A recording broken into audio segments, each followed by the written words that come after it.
¿Alguna vez han tenido que pedir auxilio? A gritos, o en voz alta. Seguramente sí, ¿no? Y si no te acuerdas, seguramente que de niño lo has hecho. Algún momento en que has tenido que recurrir a papá o a mamá. Y lo has hecho. Como cristianos todos conocemos la importancia de la oración, pero alguna vez hemos notado que la frase invocar el nombre del Señor se menciona bastantes veces en la Biblia, tanto en el Antiguo como en el Nuevo Testamento. De hecho, el pueblo de Dios ha invocado al Señor desde hace muchos siglos. Pero ¿qué significa invocar el nombre del Señor? ¿Qué es invocar el nombre del Señor? Lo acabamos de cantar. Invocamos tu glorioso nombre. ¿Es solo una forma poética de referirse a la oración o de expresar nuestra confianza en el Señor? Se menciona muchas veces en la Biblia. En el Antiguo Testamento, el idioma es el hebreo, que fue escrito originalmente, significa llamar en voz alta, o lo que decimos en castellano, clamar. Pero en el Nuevo Testamento, en el idioma que se escribió mayormente en el griego, el idioma del Nuevo Testamento, la palabra significa llamar a una persona por su nombre. Por lo tanto, si conjuntamos estos dos significados bíblicos, podemos decir que invocar el nombre del Señor es llamar a Jehová por su nombre en voz alta. En voz alta. Es importante las dos cosas, son importantes. Llamar ¿a quién? A Jehová. Y cuando llamamos a Jehová, estamos reconociendo a Dios, pero también de una manera audible. No solamente en presencia de otros, sino también puede ser solos, donde podemos expresar audiblemente ese llamado al Señor.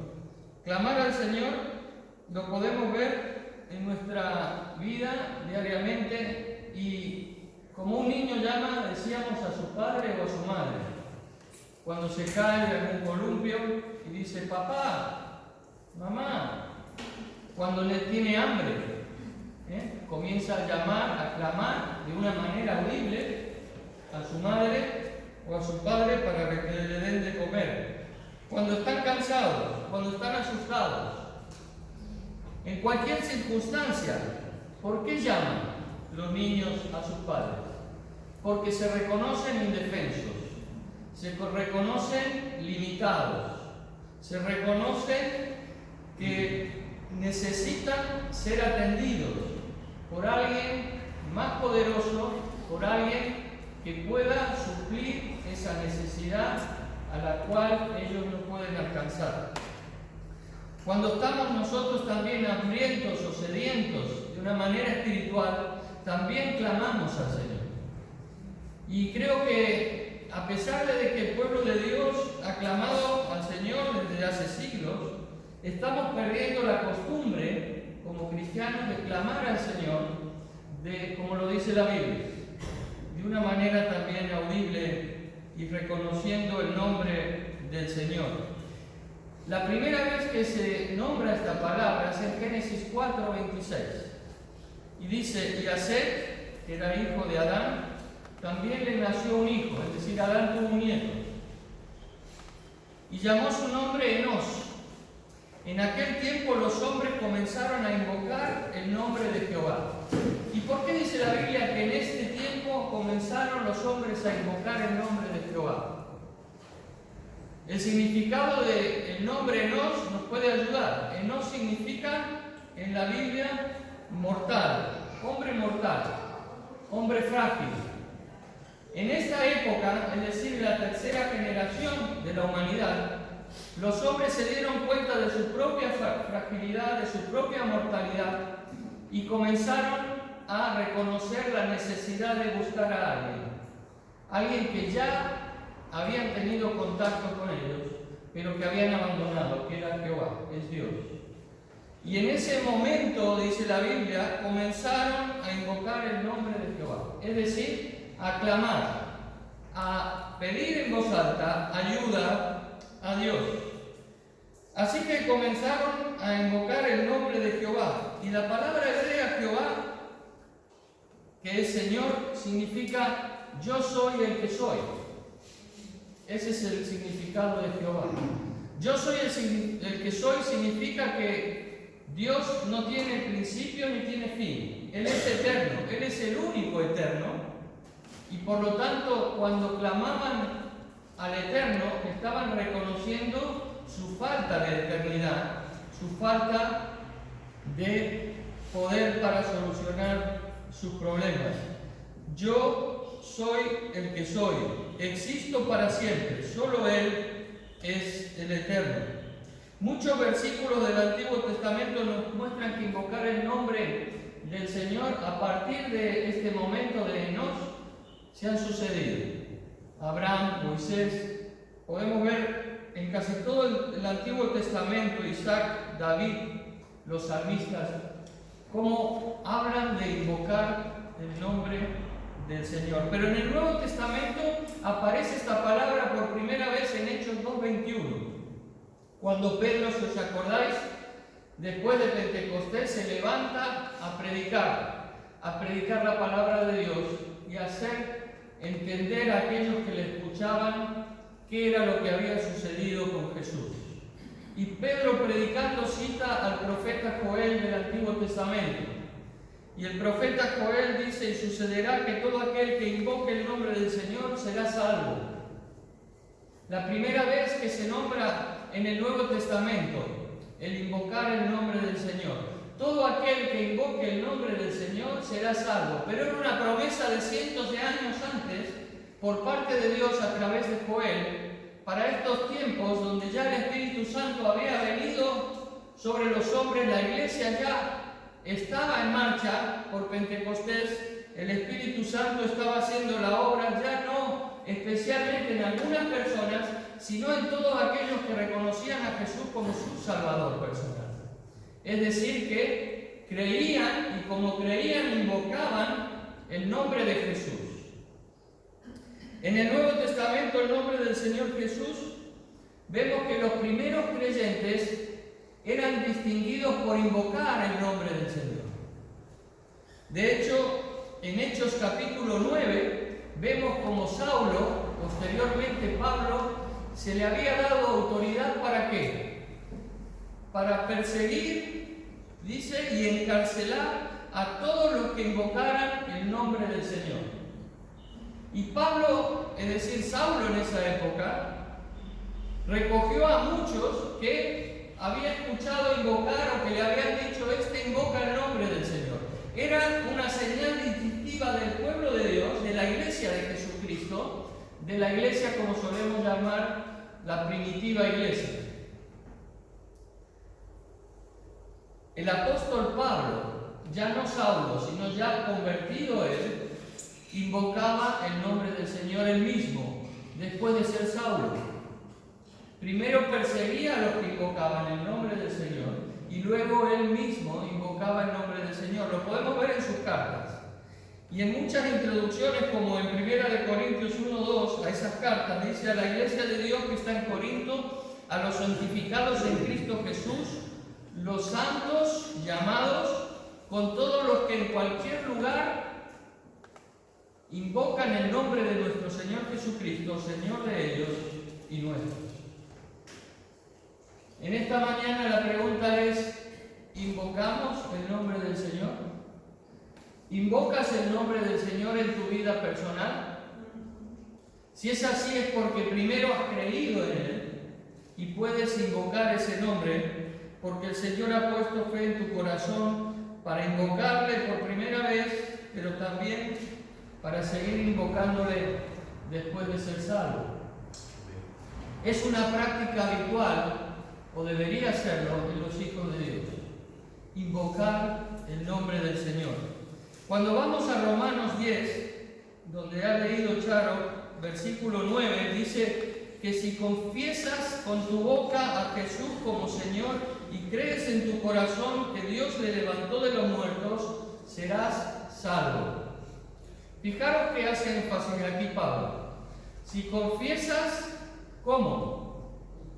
Con tu boca, no solo en tu mente.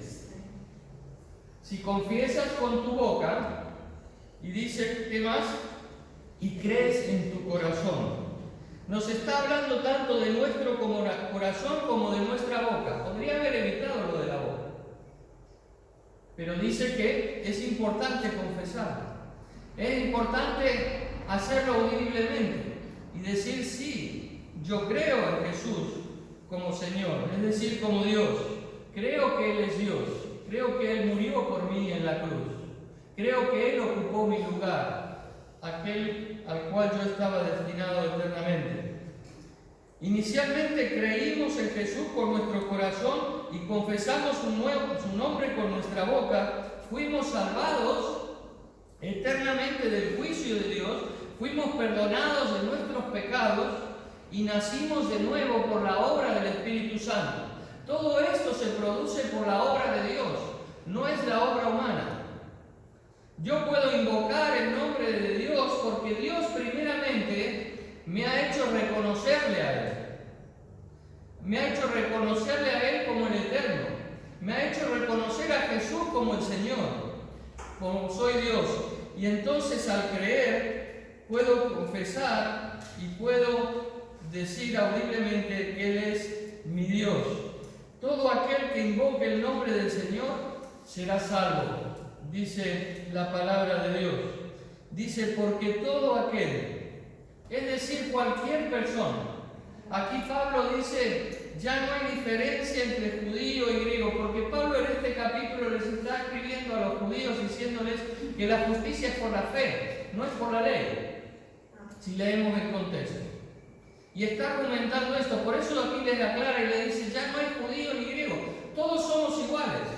Cualquiera que invoque el nombre del Señor Jesucristo, de cualquier clase social, de cualquier raza, de cualquier religión, de cualquier edad, cualquiera, es decir, todo aquel que invoque el nombre del Señor será salvo.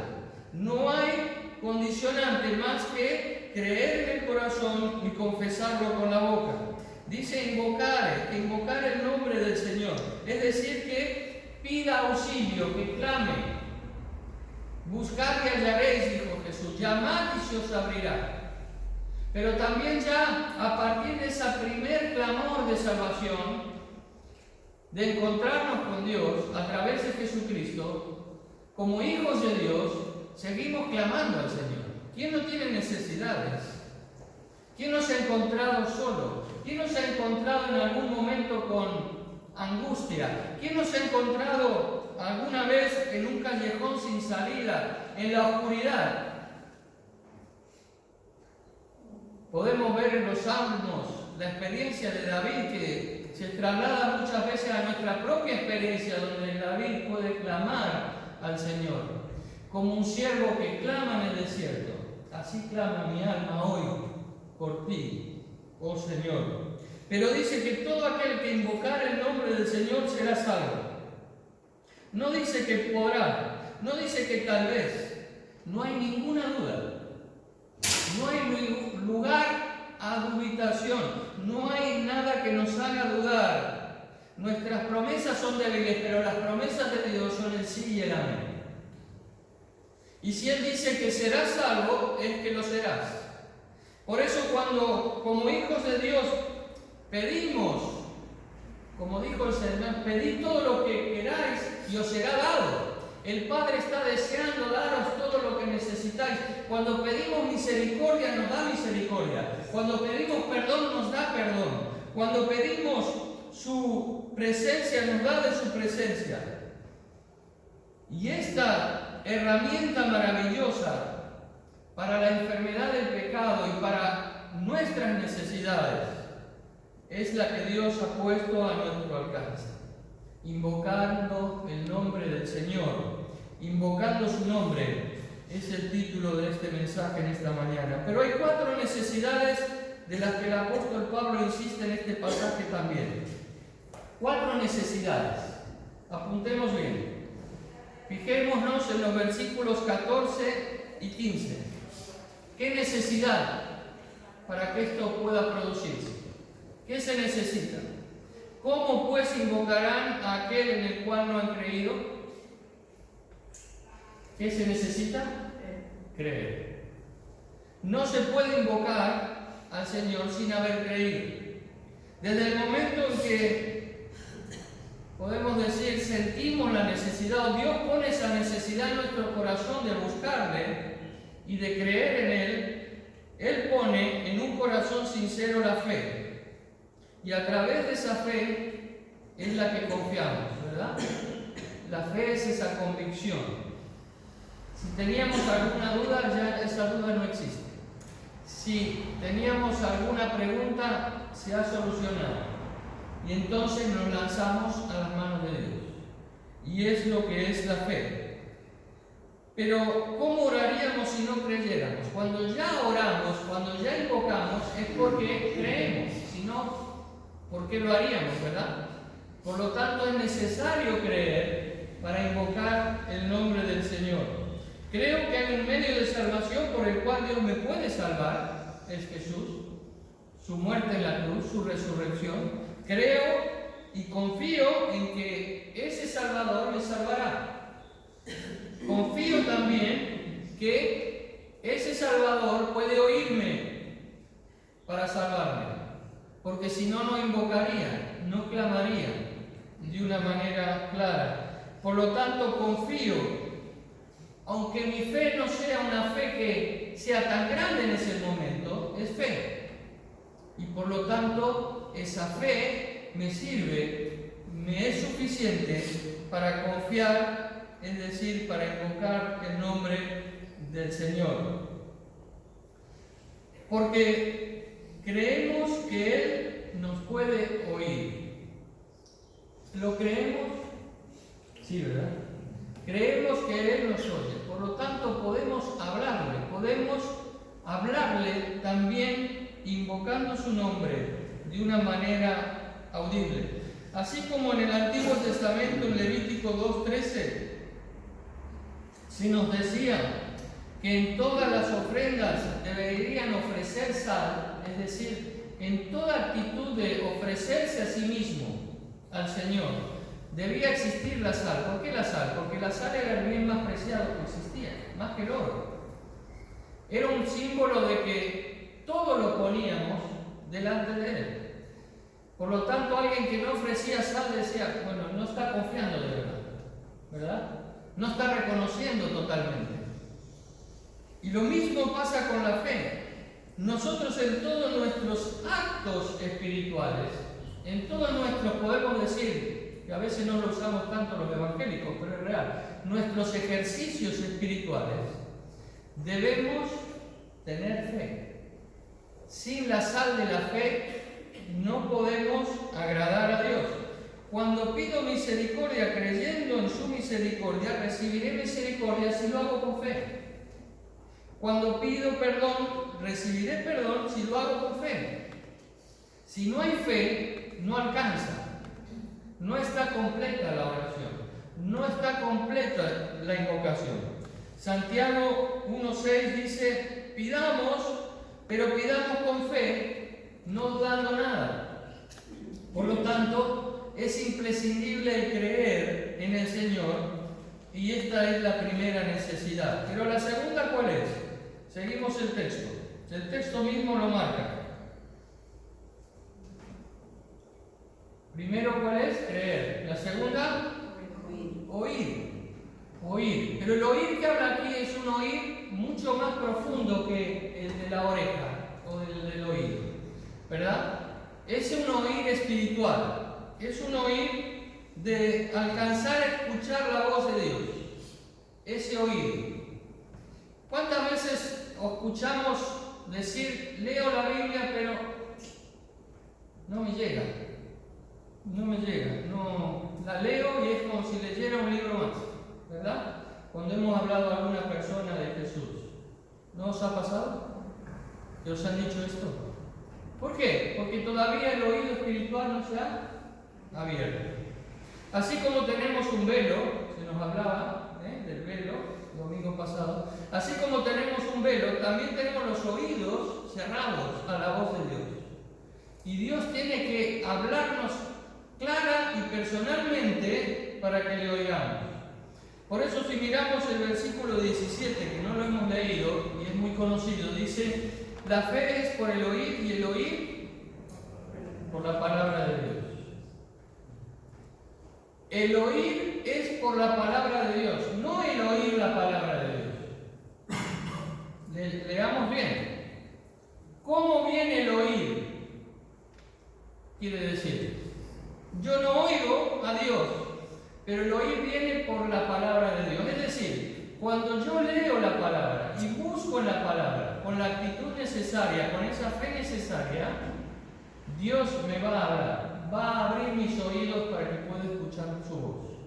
Por tanto, el Evangelio, es decir, la buena noticia, no depende de mí, que la puedo transmitir, sino depende de Dios, que abra el oído de aquel que recibe el mensaje. Y es tarea del Espíritu Santo abrir el oído. Por eso la palabra es la espada del Espíritu. Es el instrumento que el Espíritu Santo usa para abrir el oído y producir esa fe necesaria. Cuando a la persona se le abre el oído, se le quita el velo, entonces puede ver claramente quién es Jesús. Y entonces puede invocar el nombre del Señor.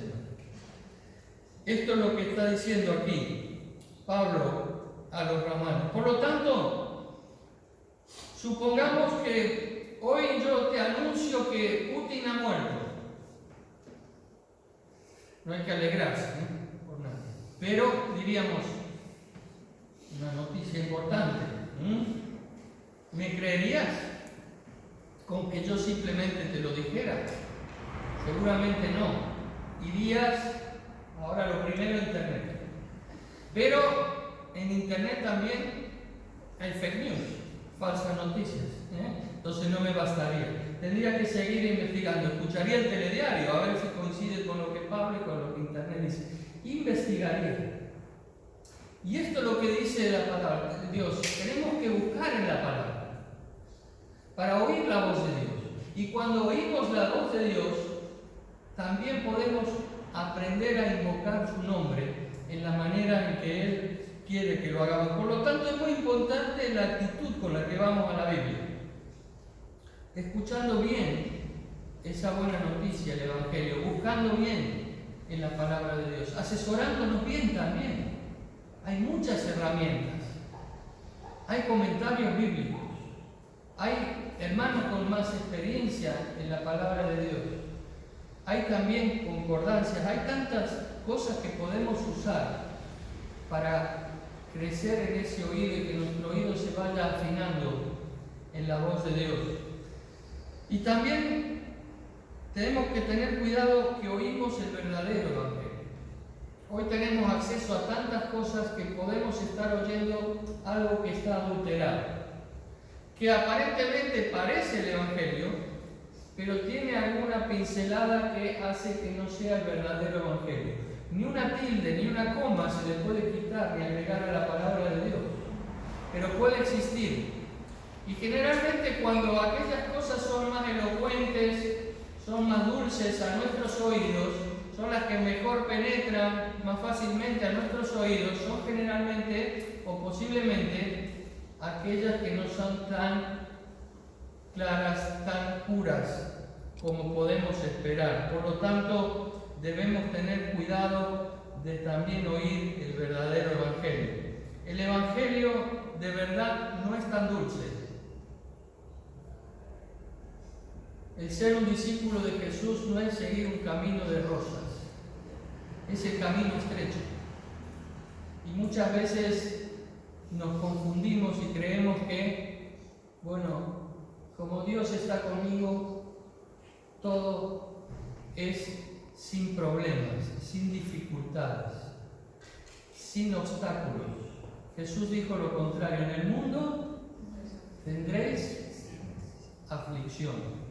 Pero, está claro.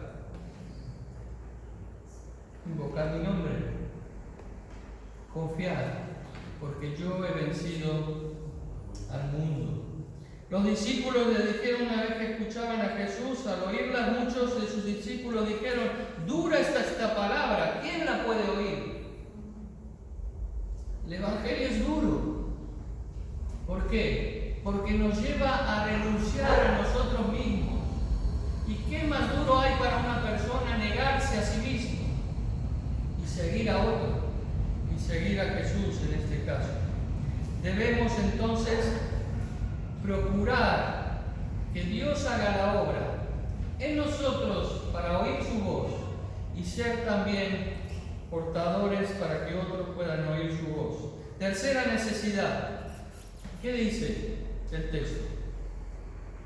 ¿Y cómo? Una vez que han oído, ¿cómo irán sin haber quien les predique? Si no predicamos, no oyen. Y si no oyen, no confían. Por lo tanto, ¿por dónde hay que empezar?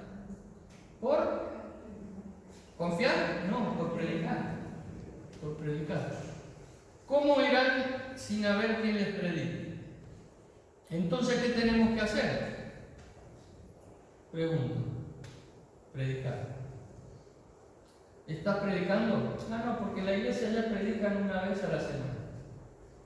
Está bien que el don del predicador o del evangelista es bíblico, pero estamos todos llamados a ser mensajeros, y de eso está hablando aquí. No del púlpito, no del domingo por la mañana. Está hablando de la responsabilidad de todo aquel que ha sido salvado. Ha sido recogido del mundo por haber oído esa voz de Dios y porque alguien una vez le predicó. Si alguien no nos hubiera predicado, no estaríamos aquí. Ya sea en un libro, ya sea en un YouTube ahora, ya sea en un púlpito, en una iglesia, ya sea en una reunión de discipulado, ya sea en el trabajo, con tu compañero de trabajo. Pero alguien te predicó del Evangelio. Y alguien te llevó a investigar. Y alguien te creó esa necesidad de buscar. Y cuando buscaste ya por ti mismo, el Señor te llamó. Y así pudiste invocar por primera vez su nombre. El Evangelio no va a ser anunciado a los hombres por medios sobrenaturales. Tenemos que anunciarlo nosotros. Por si no lo sabías. Tienes otra tarea. Anunciar el Evangelio. No podemos conformarnos con recibirlo nosotros solamente. Tenemos la responsabilidad. Porque si no hay quien les predique, ¿cómo oirán? ¿Cómo podrán oír? Y si no oyen, ¿cómo podrán confiar? Y si no confían, ¿cómo podrán invocar el nombre del Señor? Es cierto, pero es que todo creyente en Cristo es un sacerdote por su gracia. Otra cosa. Esto no está reservado solo a una clase de personas. Y decimos, bueno, esto es para una clase sacerdotal. Y esto es lo que nos ha metido en la mente la religión. Y no hablo solamente de la religión católica, ortodoxa. Muchas veces la evangélica también. Esto es una tarea de pastores. Que se ocupen los pastores, que se ocupen los sacerdotes, que se ocupen los ministros, que se ocupen ellos. Esto es una tarea de ellos. No. Si leemos bien la Biblia, es una tarea de todos, de anunciar el Evangelio, de predicar. Ya no hablamos de enseñar, sino de predicar la buena noticia del Evangelio. Dice Apocalipsis 1:6, al que nos amó y nos lavó de nuestros pecados con su sangre y nos hizo reyes y sacerdotes para Dios su Padre, a Él sea gloria e imperio por los siglos de los siglos. Amén. Por eso es nuestro deber y un privilegio ejercer esta función sacerdotal, de acercar a las personas a Dios. Eso hacía el sacerdote. Le decía, chicos, venid, hoy hay sacrificio. Traed el animal y vamos a prepararlo para acercarnos a Dios. Y esto es lo que hacemos nosotros, debemos hacer con aquellos que están a nuestro alrededor. Enseñarles el camino hacia Dios. ¿Cómo pues invocarán a aquel en el cual no han creído? ¿Y cómo creerán en aquel de quien no han oído? ¿Y cómo oirán sin haber quien les predique? No son necesarios grandes dotes para transmitir la buena noticia del Evangelio. No está diciendo aquí cómo oirán si no hay teólogos que le prediquen, ¿verdad?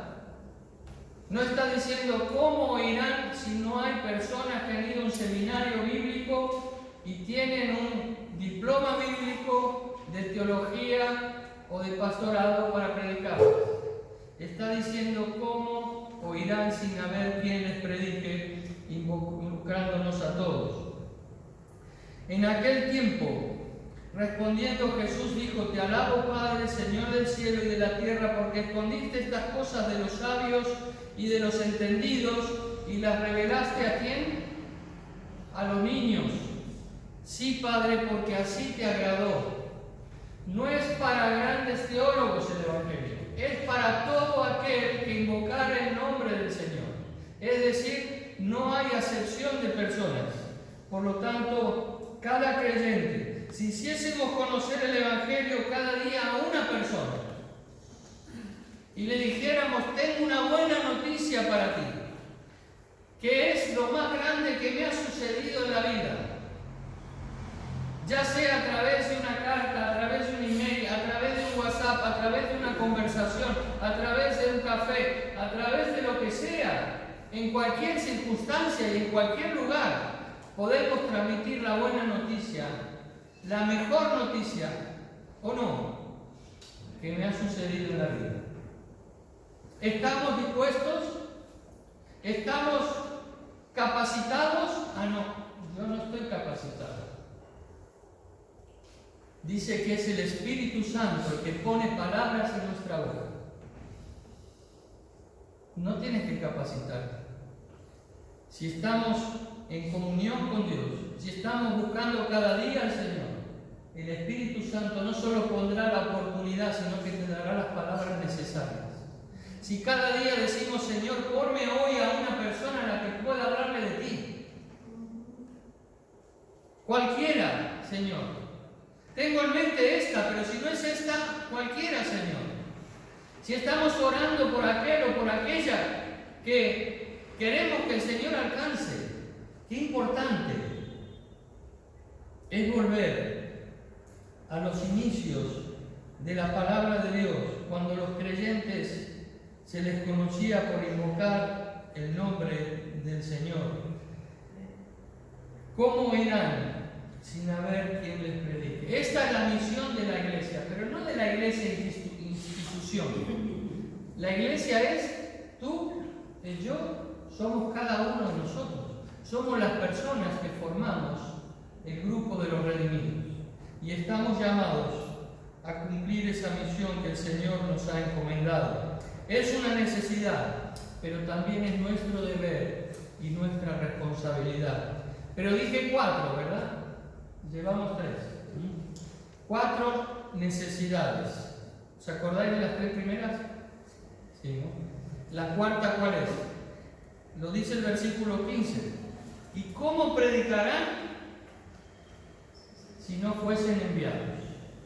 ¿Cómo predicarán si no fueses enviados? Ah, a mí me tienen que enviar. Como la iglesia no me ha enviado, entonces no es la iglesia la que envía, es el Señor. El Señor te llama y el Señor te envía.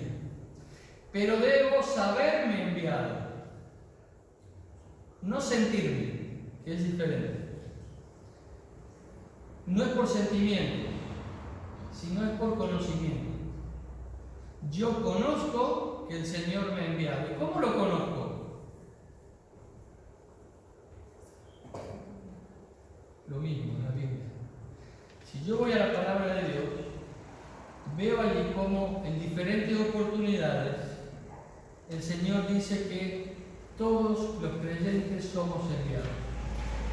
Somos enviados. Somos enviados a predicar del Evangelio. Somos enviados a anunciar. Dice Pedro en su primera carta: mas vosotros sois linaje escogido. Ah, qué bonito. El Señor me escogió. Qué bien. Real sacerdocio. Qué bueno. Qué título más bueno. Nación santa. Oh, lindo. Pueblo adquirido por Dios. Tremendo esto. Pero luego viene la otra parte y dice: ¿para qué? Ay, ¿para qué? A ver, ¿para qué? Para que anunciéis las virtudes de aquel que os llamó de las tinieblas a su luz admirable. Nos quedamos con lo bonito, y rechazamos la responsabilidad. ¿Para qué? Para anunciar. ¿Has sido llamado? Sí. ¿Para qué? Para anunciar. ¿Qué? ¿Las virtudes? ¿Las tuyas? No. ¿Las del pastor? No. ¿Las de la iglesia? No. Las de aquel que me llamó, las de aquel que me salvó, de aquel que estoy invocando su nombre cada día. Y esto es la responsabilidad del creyente. Y esta es, claro, a veces cuando decimos responsabilidad decimos: wow, esto es un tostón. ¿Cómo voy a tener que hacer esto yo por mis fuerzas? Es que no es por nuestras fuerzas.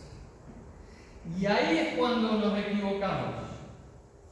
Es por las fuerzas del Señor. Cuando yo estoy en verdadera comunión con Él, es Él el que me impulsa, es Él el que me capacita, es Él el que pone delante de mí las personas, es Él el que me da la sabiduría cuando se la pido, es Él el que me fortalece, es Él el que me quita la vergüenza, es Él el que... es Él, porque por Él viene el querer y el hacer, por su buena voluntad.